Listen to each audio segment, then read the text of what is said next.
Bueno, y tenemos aquí en pantalla, en línea, con todas las formas para poder comunicarnos mejor, al fiscal Federico Delgado. Lo veníamos contactando hace unos días, bueno, y finalmente logramos esta entrevista que tiene que ver con un tema fundamental, que es la reforma judicial, pero que no es el único tema, bueno, porque nos gustaría empezar un poco, te conocemos de las varillas cuando estuviste presentando tu libro Injusticia, bueno, y ahí eh, creo que amerita que te preguntemos esto de cómo combinar estas dos cuestiones, ¿no? Porque vos estás con toda la dinámica y la demanda grande que implica atender tu función como fiscal, y por otro lado, en un momento descubriste que podías escribir, siempre tuviste una mirada crítica hacia el sistema judicial, hacia la justicia, pero bueno, un día descubriste que podías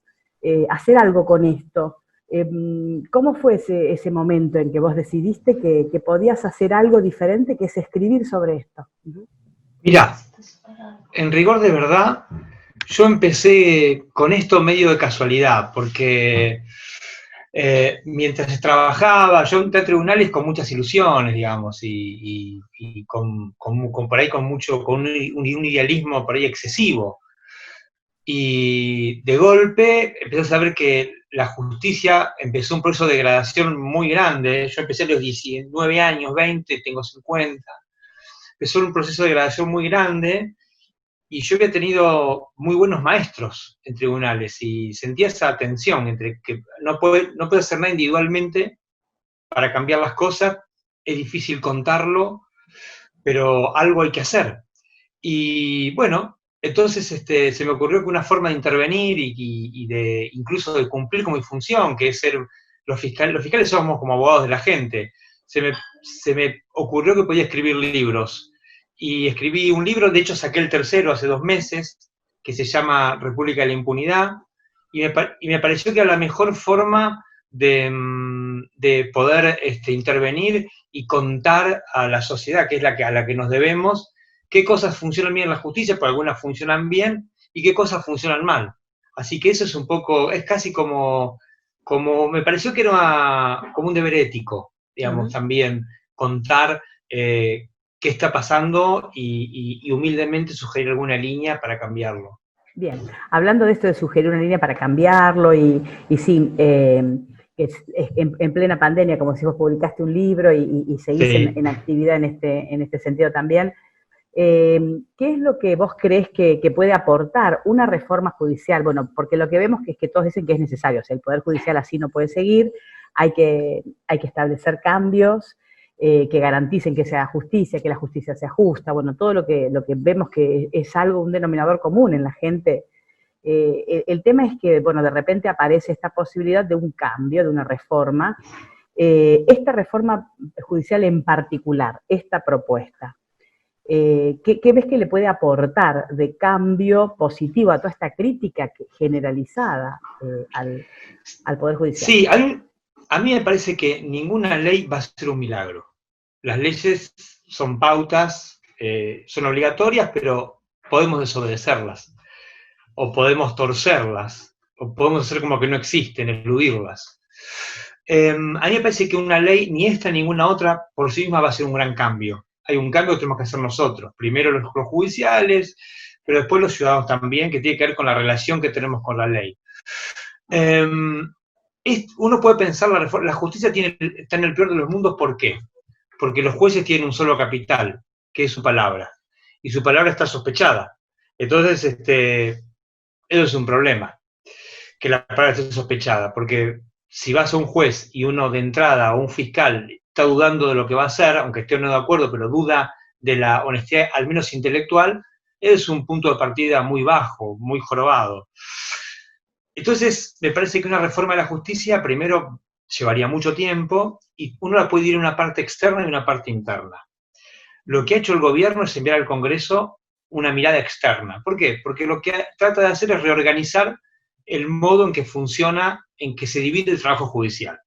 Digamos, lo que está pensando es en reorganizar de otro modo cómo el trabajo judicial puede funcionar. Los jueces van a hacer algunas cosas, los fiscales van a hacer cosas que antes no hacían.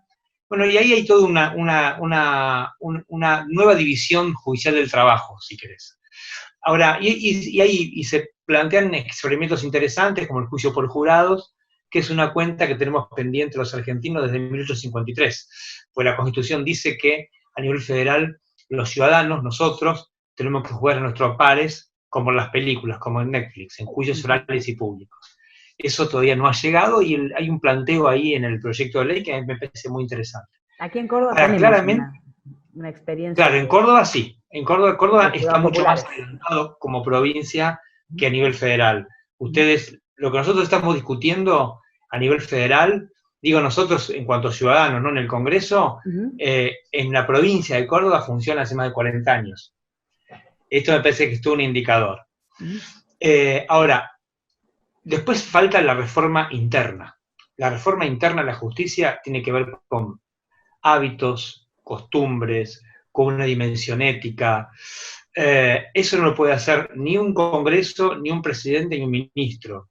Eso lo tenemos que hacer los judiciales. Y a mí me parece que esta reforma, que es criticada por muchos lados, incluso por la gente que sabe mucho más que yo sobre esto, a mí me parece que tiene una cosa que es muy virtuosa.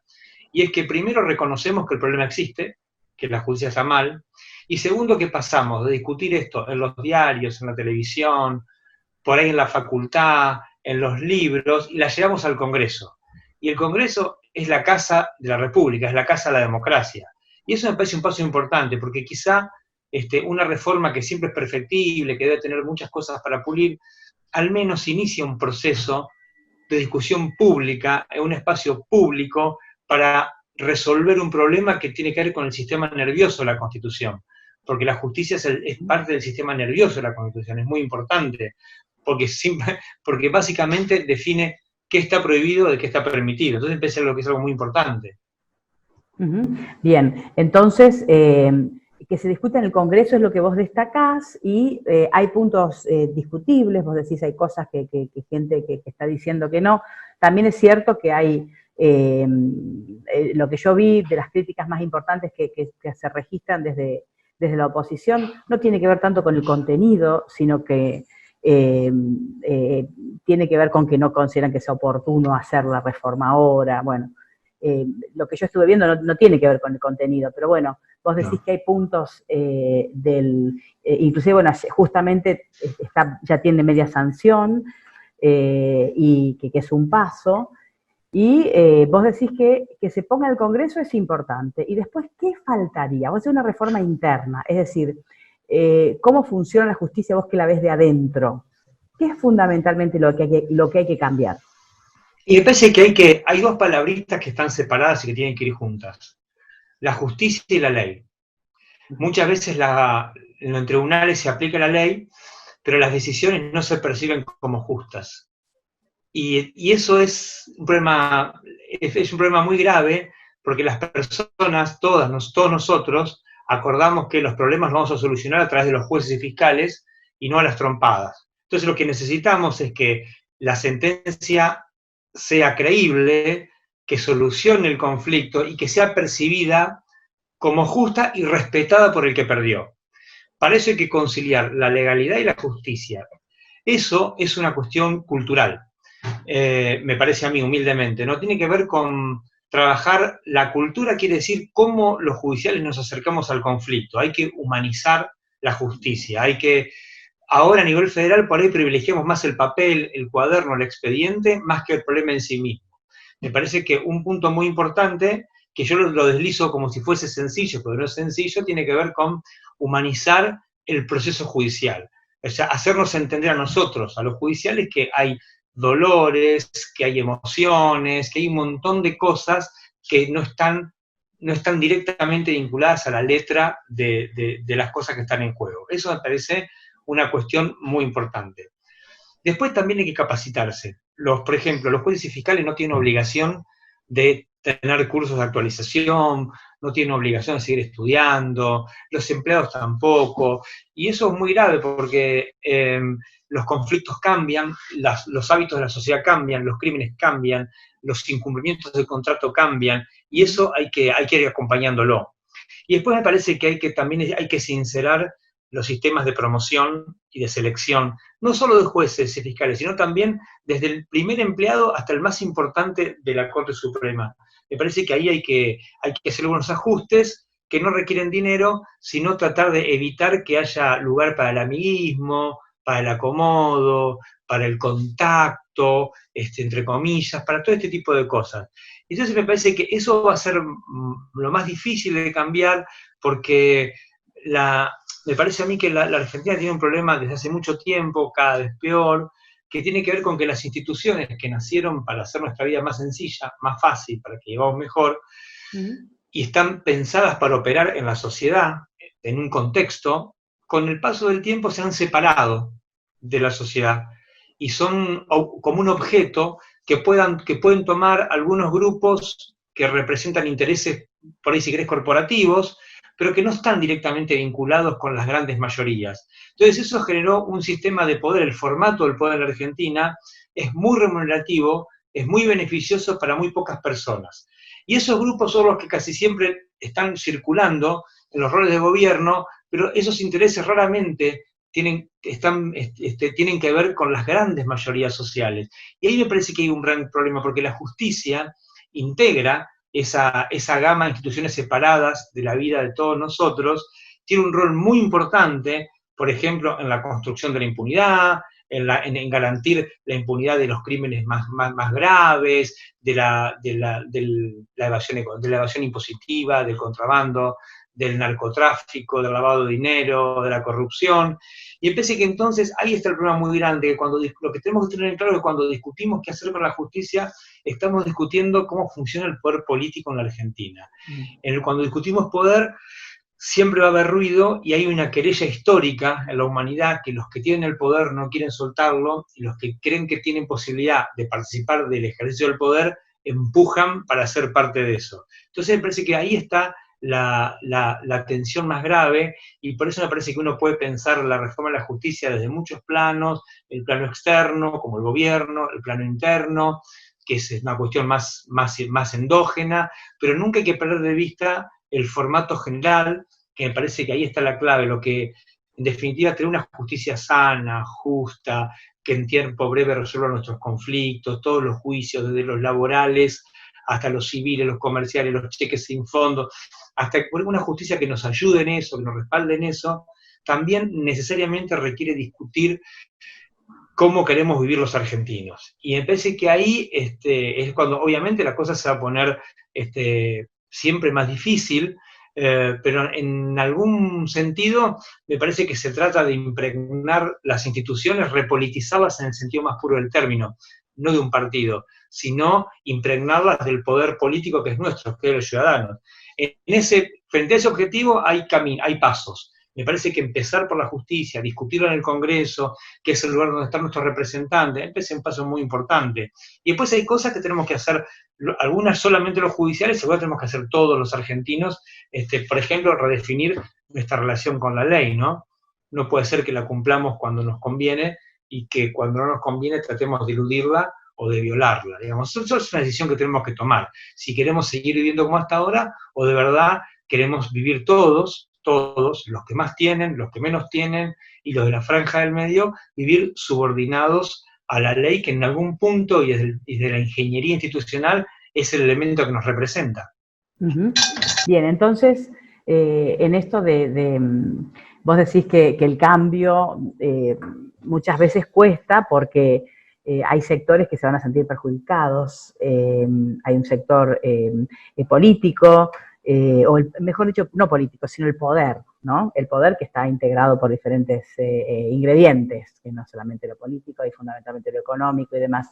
Todo esto hace que sea difícil reformar la justicia y bueno, y me trajiste un tema, o me hiciste pensar en un tema que me parece que muchas veces también se tiñe de lo político o de lo ideológico, cuando hay gente que vos escuchás en la calle, en lo cotidiano, que te dice estoy en contra de la reforma judicial porque quieren hacer esa reforma para darle inmunidad a Cristina, por ejemplo, ¿no? Eso es algo que la gente lo escucha todos los días, bueno, y Y es bueno saber esta reforma judicial, mucho más amplio que eso. Vos nombraste uno, que es lo de los jurados populares, está, qué sé yo, esto de federalizar o descentralizar o nombrar más jueces, bueno, todo lo que uno ve que es más técnico, que por ahí la gente no llega a entender, pero que, o sí, estarán los que lo entienden y los que no, pero sí hay cosas que se instalan, ¿viste? En el discurso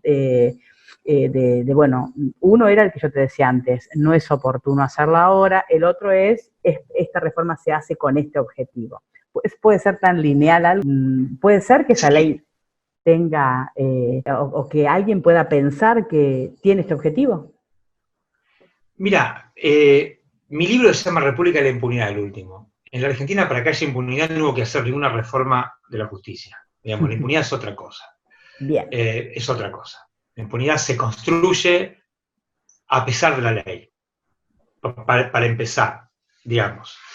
Me parece que lo que hay, otra cosa es la del consenso, ¿no? Me parece que se confunde consenso con unanimidad. En una democracia, el consenso sale del Congreso. El consenso tiene que ver con las reglas de juego. Discutimos las leyes, unos votan y ganan, otros votan y pierden. Pero el resultado de la ley es un consenso, es el consenso de la democracia, el consenso de las mayorías. Discutimos lealmente, en el marco de reglas de juego preestablecidas, nos ponemos de acuerdo. Unanimidad es otra cosa. En una democracia nunca hay unanimidad. No. El único lugar donde hay unanimidad, decía un viejo profesor mío, es en el cementerio. Porque la libertad hace ruido. Entonces, siempre va a hacer ruido. Y siempre vamos a tener puntos de vista diferentes, y vamos a tener miradas diferentes. A mí me parece que en el fondo lo que hay, y eso también tiene que ver con este divorcio de las instituciones con la vida de las personas, en que los titulares del poder político de una república como la nuestra somos los ciudadanos. Tenemos un contrato a través del cual depositamos nuestra fe, nuestra confianza en algunas personas que son elegidas para representar los intereses de todos, no el mío o el tuyo, de todos. Y ahí también ese representante tiene un deber de lealtad hacia la Constitución. Tiene que representar todos los intereses y no algunos particulares. Entonces me parece que a veces ese lazo de representación se tuerce y algunos legisladores o algún grupo de legisladores no es leal a la Constitución y representan intereses particulares. Entonces utilizan, como a veces lo hacen los jueces, como a veces los fiscales, como a veces los presidentes, como a veces los ministros, utilizan el espacio público para fines particulares. Y eso, digamos, se llama corrupción. La corrupción se define por el uso particular de bienes públicos. Entonces me parece que a veces se banalizan los debates, se particularizan, y ahí también, más allá de lo que haga cada persona individualmente, hay una responsabilidad institucional, ¿no? Porque me parece que tanto la Corte Suprema, como el Poder Ejecutivo, como el Ministerio Público, como todos los actores interesados deberían tener un diálogo mucho más fluido con la sociedad y explicarles ellos de qué se está discutiendo, aun cuando estén a favor, en contra, no importa, pero me parece que debería ser la institución la que narra, la que expresa la narrativa de lo que se está discutiendo. Porque cuando son cosas tan importantes y cuando se discute poder, lo más importante es que los actores involucrados hablen, porque si esto es mágico que el mundo, si vos no hablás, sobre todo en el siglo XXI, sos hablado. Y a las instituciones les pasa muchas veces que por cuestiones que tienen que ver con una cultura, con hábitos, con esa retracción a contaminarse con lo que pasa en la sociedad, se produce este fenómeno de que las instituciones no hablan, pero son habladas. Entonces ahí me parece que también se rompe un contrato que tenemos los funcionarios con la sociedad, que es el derecho a recibir una información veraz. Hay que hacerse cargo y hay que hablar más. A mí me parece que ahí se mezcla el particularismo, el uso privado de instituciones públicas, pero también el propio retiro de la escena pública de las instituciones que tienen que ocupar la escena pública. Me parece que es un problema eso de cultura democrática, que hay que resolverlo, y se resuelve interviniendo, hablando, pero coincido con vos que se analizan los dos debates y en un país que está atravesado por la impunidad, en un país que ha sido vaciado tantas veces, en que tanta gente va de impuestos y no hay ninguno condenado, me parece que eso es el indicador más sencillo de que para que haya impunidad no hace falta cambiar la justicia. Precisamente ha sido esta justicia la que ha garantizado esa impunidad. Bien, está bueno esto que aclares de banalizar, a veces de banalizar los debates, a veces me da la sensación de que decís cosas que son obvias, pero que alguien se encarga de hacer que sea turbio, ¿no? Lo que es tan claro. Seguramente hay gente que está haciendo todo el tiempo que la información no sea la que tiene que ser o que no discutamos lo que tenemos que discutir. Es muy difícil, es como que hay que estar todo el tiempo tratando de pasar una franela para quitar todo eso que empañan, ¿no? Yo diría que hay una realidad un poco empañada cuando escucho que explicás todo esto que es tan simple y que sin embargo no se ve porque hay factores seguramente que ganan mucho con esto, ¿no? De empañar esta realidad. Bueno, una forma es que la que vos decís de escribir y de hablar, y esto que haces, de que yo te agradezco mucho, de también llegar con la información a todos los sectores, porque bueno, vos has viajado presentando tus libros, das entrevistas siempre que te solicitan, y me parece que vos tratás todo el tiempo de luchar contra esa nube, ¿no? Que se hace de polvo que no permite que veamos. Me parece que un poco vos tenés ese objetivo de dar un poco de claridad y hablas mucho de la palabra ética, de que la justicia también, te he escuchado hablar de premios y de castigos, como que también hay que pensar en que los funcionarios tienen que hacer las cosas bien, me parece, ¿no? Hay mucho de esto.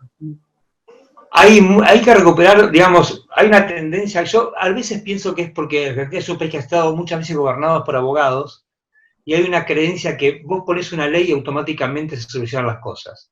A veces pasa con fenómenos como la inseguridad, ¿viste? Hay un crimen que nos conmueve, aumentamos las penas.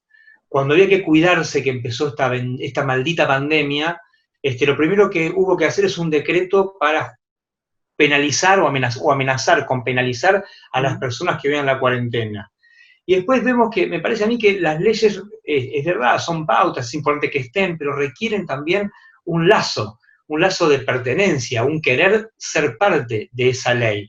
Entonces, y ahí me parece que hay una dimensión ética de los asuntos públicos que está muy olvidada y que tiene que ver con esto, por ejemplo, de no usar lo público con fines particulares, y hacia el interior de la justicia es obvio que hay que empezar otra vez por el principio, aunque es una obviedad, con los buenos ejemplos. Los buenos ejemplos contagian. Los buenos ejemplos dan ganas de imitar, generan reconocimiento social, legitimidad. Entonces me parece que también es importante que desde las cabezas de las instituciones, desde la Corte Suprema, del Ministerio Público, de la Presidencia, en fin, de cualquier lugar, sean lugares donde se destilan valores y se destilan buenos ejemplos, porque los buenos ejemplos casi siempre contagian. Yo pongo siempre como ejemplo con los deportes. Hace un tiempo cuando los argentinos, la gran mayoría se maravillaba del método Bielsa, porque Bielsa es derecho, porque el tipo entrena, porque es serio, porque no roba, porque es bastante justo aun cuando se equivoque con sus jugadores, porque lo quieren todos, aunque los que no lo quieren lo respetan. Digamos, bueno, y nos vemos por televisión y vemos el tipo de Inglaterra, que es reconocido, que es argentino, y que nos llama, en definitiva, lo que nos está moviendo es que sus buenos ejemplos. Pero bueno, me parece que hay que empezar a recuperar esas, que son cosas, es verdad, que son muy viejas, pero las casas se hacen desde los cimientos, hasta los castillos más grandes alguna vez fueron cimientos, y ahí se construye. Me parece que es un camino duro, es largo, pero no creo que haya otro, porque si no, el tema de los parches y las soluciones mágicas, la pastilla que te hace más joven, la pastilla que te hace más fuerte, la pastilla que te hace más lindo, eso no existe. Digamos, lo que existe son métodos, práctica, trabajo, mediano plazo, largo plazo, y con las instituciones pasa lo mismo, son muchos años de degradación, muchísimos años de degradación. En eso hemos sido todos un poco cómplices, algunos por acción, otros por omisión, otros por indiferentes, pero ahora estamos en un país donde la mitad de nuestros compatriotas están bajo la línea de pobreza. Y eso es un problema para todos, es un problema para el juez que tiene que aplicar la ley y no le puede pedir lo mismo a un habitante de una villa miseria que al de una ciudad media o pequeña, porque son contextos diferentes, problemas diferentes, porque además la ley parece que es universal, pero es universal si las condiciones son relativamente parecidas, pero cuando tenemos en una Argentina tantas argentinas dentro de nuestra Argentina, es otro problema, y eso también es un problema para la justicia. Y entonces, pero para eso hay que tratar de que algunas personas tengan su derecho de existencia garantizado. Entonces, para eso también hay que definir quién paga impuestos. Entonces vemos que el salario paga impuestos a las ganancias, pero por ahí la renta financiera paga poco. Digamos, hay que discutir muchas cosas y están todas interrelacionadas. Pero en definitiva, me parece que es el resultado de un proceso de degradación.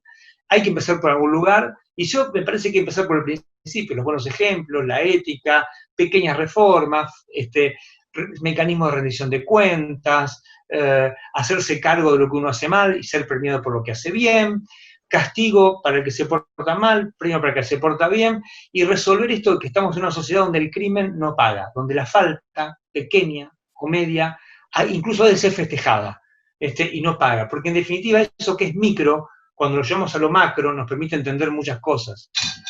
Sí, hablas de impunidad, bueno, y volvés a tu libro, ¿no? Que plantea esto de justamente la impunidad como un problema mucho más profundo de lo que se plantea a través de una ley o a través de la reforma judicial.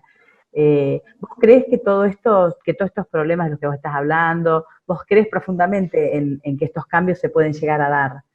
Me parece, ¿no? Que eso es una persona... A mí me parece que es una elección nuestra, es la elección de querer vivir un poco mejor o querer vivir como estamos. Yo creo que la gran mayoría de los argentinos no quiere vivir como estamos, con inseguridad, con miedo a perder el trabajo, con incertidumbre, sociedades fragmentadas, violentas, donde increíblemente, la Argentina, que era un país relativamente unido, hace muchos años comenzó a fabricar marginalidad.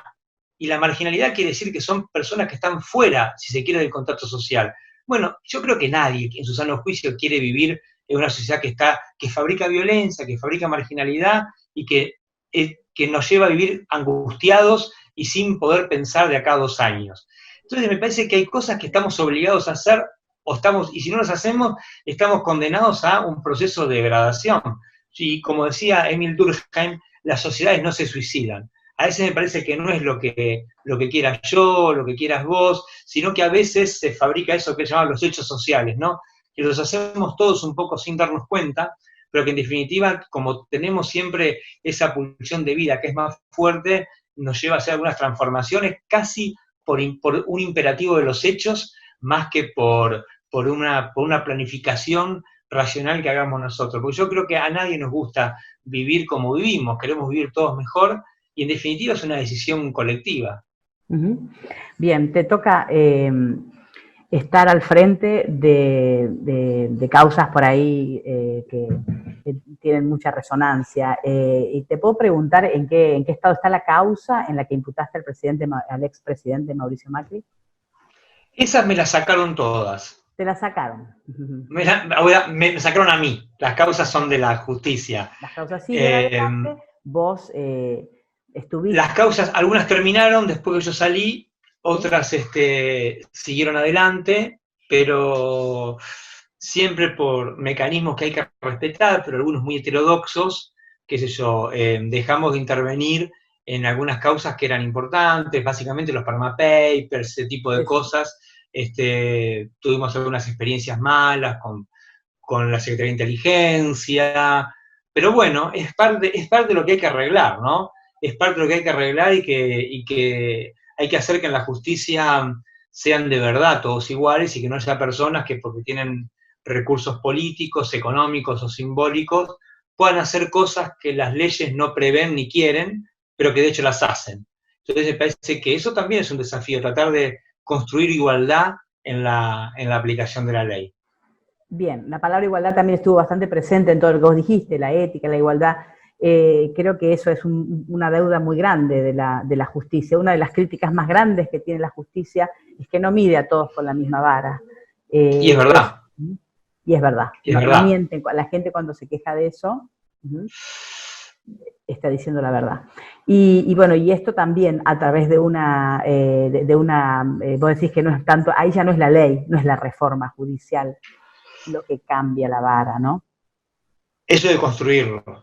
Eso hay que construirlo. Es un proceso tedioso, pero que básicamente tiene que ver con mecanismos, con incentivos institucionales que hagan que los funcionarios se porten bien y los que no se portan bien tengan una responsabilidad por eso. Eso me parece básico. Elegir buenos cuadros, buenos empleados. Buenos cuadros quiero decir gente que ingresa a la arena pública con la vocación de servir a los demás. Eso es un buen cuadro. Un buen juez es el que sabe que ingresa a la justicia porque decidió servir a los demás. Resignó un montón de cosas, va a conseguir otras, pero es un servidor público. Y el servidor público consagra su vida laboral a eso. Es recuperar las vocaciones, digamos, es tener ganas de hacer eso. Eso hay que construirlo también, tiene que haber incentivos para que la gente que quiera hacer eso, que es mucha, hay mucha buena gente en tribunales, pero hay que crear condiciones para que los buenos lleguen siempre y no a veces. Bien, entonces, educación, cambio cultural, bueno, todo esto que nos pasa a la sociedad toda es también lo que le pasa a la justicia. Sí, sí, yo creo que sí. Bueno, hay que seguir entonces, hay que seguir esta lucha por tratar de cambiar las cosas y que por lo que se está haciendo mal se empiece a hacer bien y por sacar un poco esa bruma que yo te digo que afecta, ¿no?, a la realidad también. Ahí estamos nosotros los medios también, nosotros los medios también tenemos responsabilidad en esto de claro, la bruma, ¿no? Todos tenemos responsabilidad en eso, todos tenemos nuestro grano de arena. La verdad que eso está sobre nuestras espaldas el deber de construir una república, que es lo que dice la Constitución. Y tenemos que hacerlo o condenarnos solos nosotros a vivir mal, y nadie quiere vivir mal. Bueno, Federico, realmente te agradezco muchísimo este contacto. Agradezco también a la gente de la Comisión Municipal de la Memoria que me hizo el contacto porque es quien te convocó en Las Varillas la última vez, a la presentación del libro. Y bueno, y un saludo y seguramente va a haber más temas para hablar con la gente de Las Varillas y de toda la región, para que también tengan tu estudio, tu palabra. Cuando ustedes quieran, le quiero mandar un saludo muy grande a la Comisión Municipal porque la pasamos muy bien. Nos atendieron bárbaro el año pasado, un gran recuerdo, con algunos tengo contacto a través de, es lo bueno que tiene la revolución tecnológica. Un gran saludo para todos y siempre mi agradecimiento, de verdad. Muchas gracias. Y cuando quieran, ya saben dónde encontrarme. Bueno, muy bien, muchas gracias. Ahora sí, estamos en contacto. Gracias, gracias. Hasta pronto.